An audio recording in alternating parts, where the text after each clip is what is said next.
मैं आपको पहले ही बता देता हूं कि आज के मुकाबले में राजस्थान रॉयल्स के जीतने के चांसेस सबसे ज्यादा है। यहां पर आरसीबी के चांसेस सिर्फ 30% बन रहे हैं और इनके पास जो बॉलिंग लाइनअप है वो बिल्कुल काम का नहीं होने वाला है। और आपको देखने को मिलेगा कि राजस्थान रॉयल्स की तरफ से बॉलिंग में तीन ऐसे बॉलर हैं जो कि दो दो विकेट कम से कम लेने वाले हैं और आरसीबी का एक बॉलर है जो कि तहलका मचा सकता है। साथ में तीन ऐसे बैट्समैन है दोनों टीमों के जो कि आज ताबड़तोड़ प्लानिंग करने वाले हैं और ताबड़तोड़ बड़ी पारियां खेलने वाले हैं, लेकिन फिर भी आरसीबी हारने वाली है।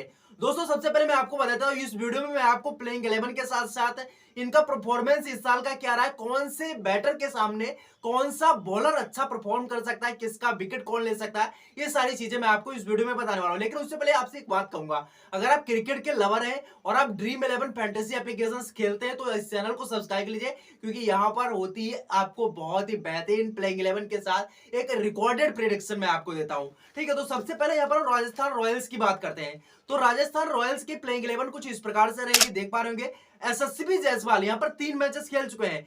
देखिए 25 रन, 4 रन, 10 रन, बिल्कुल इनके पास कोई भी फॉर्म नहीं है। जॉस बटलर की बात करते हैं तो 11 रन, 11 रन, 13 रन है, इनके पास कोई भी फॉर्म नहीं है अभी। संजू सैमसन की बात करते हैं, पहले मुकाबले में 82 रन बनाए थे, 15 रन, 12 रन। एक आप बात देखिए, संजू सैमसन का आज का नहीं पहले से ही है कि एक मुकाबले में चलेंगे, फिर उसके बाद 2-3 मुकाबले में ये फ्लॉप होंगे एंड उसके बाद फिर से एक बढ़िया इनिंग खेलेंगे। अब इस मुकाबले में आरसीबी के खिलाफ क्या है, आप एक चीज समझिए, आरसीबी के पास जो बॉलिंग लाइनअप है वो पूरी तरीके से कमजोर है और कमजोर होने के बाद यहां पर आपको जॉस बटलर या यशस्वी जायसवाल, इन दोनों खिलाड़ियों में से एक खिलाड़ी आप देखेंगे तो आज बड़ी इनिंग खेल सकता है और संजू सैमसन भी आज बड़ी इनिंग खेल सकते हैं। और रिहान पराग की बात करते हैं तो 43 रन, 84 रन, 54 रन। रिहान पराग तो पहले ही सही फॉर्म में चल रहे हैं, अगर इनको मौका मिलेगा तो अच्छी इनिंग खेलेंगे क्योंकि सामने बॉलिंग लाइनअप है ना वो कमजोर है। उसके बाद रविचंद्र अश्विन की बात करते तो 29 रन, 16 रन। उसके बाद इन्होंने 3 मुकाबले खेले और तीनों मुकाबले में सिर्फ एक विकेट मिला है।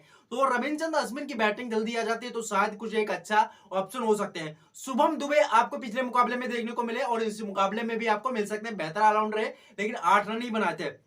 ध्रुव जुरैल की बात करते हैं तो 2 मुकाबले खेले, 20 रन बना चुके हैं। और यहाँ पर सिमरन हेटमायर की बात करेंगे तो 5 रन, 14 रन, और ये खेलते हुए आपको नजर आएंगे और हो सकता है कि एज ए इंपैक्ट प्लेयर आपको सिमरन हेटमायर मिल सकते हैं। ठीक है, ट्रेंट बोल्ट की बात करते हैं, 3 मुकाबले खेले हैं लगातार, ठीक है, 2 विकेट, 0 विकेट, 3 विकेट। अब यहाँ पर आप देखेंगे ट्रेंट बोल्ट जो है आपको आरसीबी की तरफ से विराट कोहली का या डिप्लोसिस का किसी एक का विकेट आपको पावर प्ले में ही लेते मिल जाएंगे।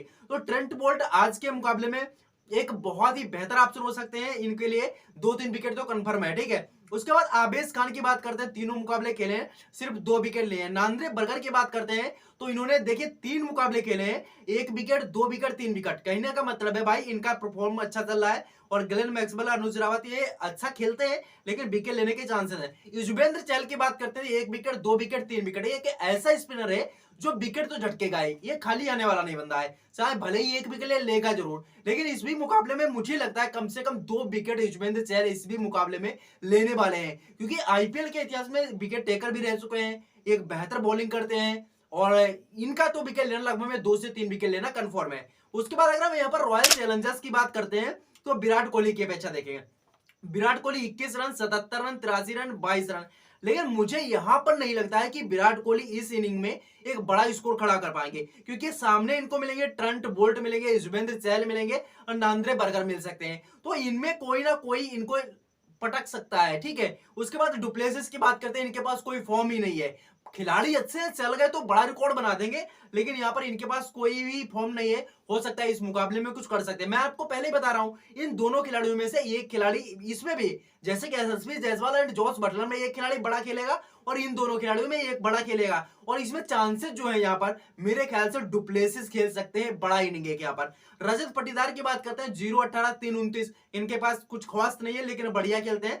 ग्लेन मैक्सवेल देखेंगे, कैमरन ग्रीन देखेंगे, इन्होंने विकेट, कैमरन ग्रीन को 1 विकेट भी मिल चुका है, कैमरन ग्रीन ने 4 इनिंग खेली, ग्लेन मैक्सवेल ने बढ़िया खेला, इनको विकेट नहीं मिले अभी तक एक बार भी।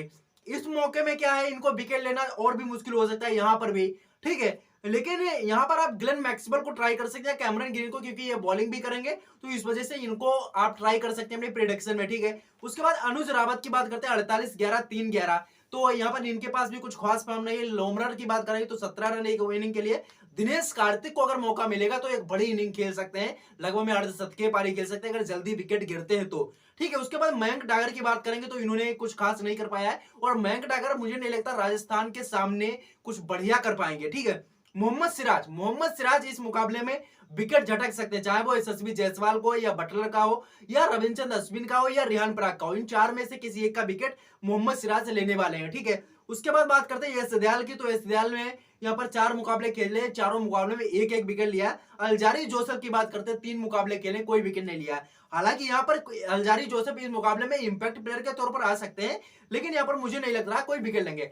अब यार हम इनके अगर प्लेइंग 11 के साथ साथ इनका कंपैरिजन करें तो यहाँ पर किसके पास ज्यादा पॉइंट होंगे। देखिए, विराट कोहली और यशस्वी जायसवाल अगर स्टार्टिंग में देखेंगे तो कहीं ना कहीं एक बराबर का मुकाबला होने वाला है। बल्कि यहाँ पर दिक्कत क्या है, ना यशस्वी जायसवाल फॉर्म में है ना बटलर है, तो देखना ये होगा कि यहाँ पर क्या करने वाले हैं। और इंपॉर्टेंट पॉइंट देखिए, अब मैं आपको दिखाता हूं कि अगर बैटिंग पहले करेगी और बॉलिंग करेगी पहले तो क्या दिक्कत होगी। देखिए, अगर यहाँ पर राजस्थान रॉयल्स की तरफ से पहले बैटिंग की जाती है तो आपको Virat Kohli, Faf du Plessis, Rajat Patidar ये अच्छा खेल सकते हैं, मैक्सवेल भी अच्छा खेल सकते हैं, चारों खिलाड़ी बेहतर परफॉर्मेंस करते नजर आ रहे हैं। लेकिन अगर बाद में करते तो इन प्रेशर होने के बाद अगर बड़ा स्कोर खड़ा कर देती है राजस्थान रॉयल्स 200 के आसपास, तो डुप्लेसिस तो चले जाएंगे, आराम से चले जाएंगे डुप्लेसिस। प्रेशर में होंगे तो थोड़ा खेलना चाहेंगे और कैच वगैरह दे बैठेंगे। ठीक है, बट विराट कोहली एक ऐसा खिलाड़ी है जो संयम के साथ खेलता है, चौका मारेगा, छक्के के चक्कर में नहीं पड़ेगा, बट साइड बीच से निकाल देगा। तो विराट कोहली को अगर सेकंड इनिंग में खेलते तो ट्राई कर सकते हैं। ठीक है, उसके बाद यहाँ पर मैक्सवेल अगर पहले खेलते तो आप ट्राई कर सकते हैं, क्योंकि ये चौथे नंबर पर बैटिंग करने भी आ जाते हैं तो बेटर हो जाएगा इनके लिए। और कैमरन ग्रीन की बात करते हैं तो कैमरन ग्रीन भी एक बेहतर परफॉर्मेंस कर सकते हैं, लेकिन अगर पहले खेलेंगे तब, क्योंकि बाद में खेलेंगे तो इन प्रेशर हो जाएंगे इनके पास। और यशस्वी जायसवाल, जॉस बटलर अगर कोई एक चल गया तो इनकी गेंदबाजी की धज्जियां उड़ा के रख देगा। ठीक है, अगर यहां पर बात करते हैं अगर राजस्थान रॉयल्स बाद में बॉलिंग करेगी तो हमें क्या करना चाहिए। अगर बाद में बॉलिंग करेगी तो यहां पर देखिए, मतलब बैटिंग करेगी राजस्थान रॉयल्स, तो यहां पर आप मेरे ख्याल से ना यशस्वी जायसवाल को ड्रॉप कर सकते हो। ठीक है, क्यों कर सकते हो कि यशस्वी जायसवाल की फॉर्म नहीं है, पहली बात तो है तो जॉस बटलर के पास भी नहीं, लेकिन यहां पर इनको करना मेरे ख्याल से ठीक होगा, क्योंकि यशस्वी जायसवाल बड़े शॉट खेलने के चक्कर में चले जाएंगे, किनारा दे बैठेंगे, कहीं पीछे विकेट कीपर के हाथों में कैच दे देंगे।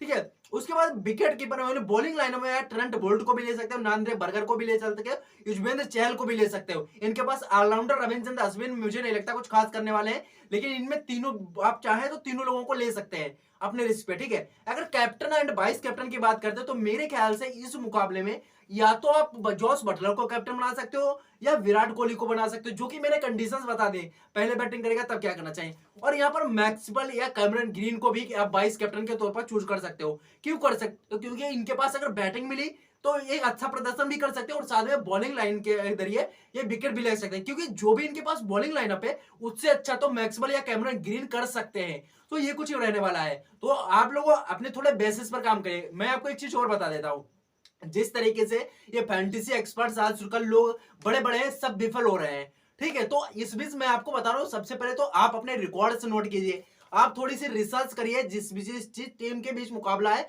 उन टीमों के बीच के जितने मैच हुए 2023 में और इस साल हुए, और इस साल क्या परफॉर्मेंस है प्लेयर वाइज। एंड एक चीज डिपेंड करिए, कौन सा खिलाड़ी बैट्समैन है स्पिनर के सामने किसके सामने जाता है, कौन सा एक खिलाड़ी है जो कि यहाँ पर फास्टर बॉलर के सामने, जैसे कि एसएससी यहाँ पर मोहम्मद सिराज है, विराट कोहली का आउट कर सकते हैं, चांसेस ज्यादा रहते हैं। तो ये चीजें ना पॉइंट ऑफ व्यू से आप थोड़ा समय दीजिए, 2 घंटे का कम से कम, और रिसर्च करिए एक अपने बेसिस पर, रिसर्च के अकॉर्डिंग। केवल खेलिए मत, किसी के बताने पर मत जाइए, क्योंकि मैं आजकल देख रहा हूं ना जितने भी फैंटेसी एक्सपर्ट हैं सारे विफल हो रहे हैं, टीम दे रहे हैं भाई पूरी तरीके से एकदम घटिया टीमें साबित हो रही हैं। आपकी क्या राय है, लेकिन मैं यहाँ पर बहुत चीजें फैक्ट के अकॉर्डिंग मेरी पूरी कॉपी लिख रखी है, पूरी सारी चीजें मैंने नोट कर रखी है, किसके सामने क्या विकेट जाता है, कौन सा खिलाड़ी काम करता है। तो इन चीजों पर फोकस करिए और थोड़ा सा रिसर्च करिए एंड प्रेजेंट फॉर्म, एंड आप अपोजिशन में देखिए बॉलर कौन सा है, इस चीज का बहुत ज्यादा इंपैक्ट पड़ता है।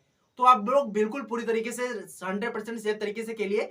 और आप लोगों को आशा करता हूं कि वीडियो पसंद आया होगा और प्रेडिक्शन भी कुछ हद तक जो मेरी है वो आप लोगों को पसंद आई होगी, क्योंकि मैंने एक फैक्ट के बेसिस पर बताया है। तो आप लोग इंड में बस चैनल को सब्सक्राइब कीजिए, क्योंकि यहाँ पर सिर्फ और सिर्फ क्रिकेट से रिलेटेड आपको फैंटेसी वीडियोस मिलेंगे।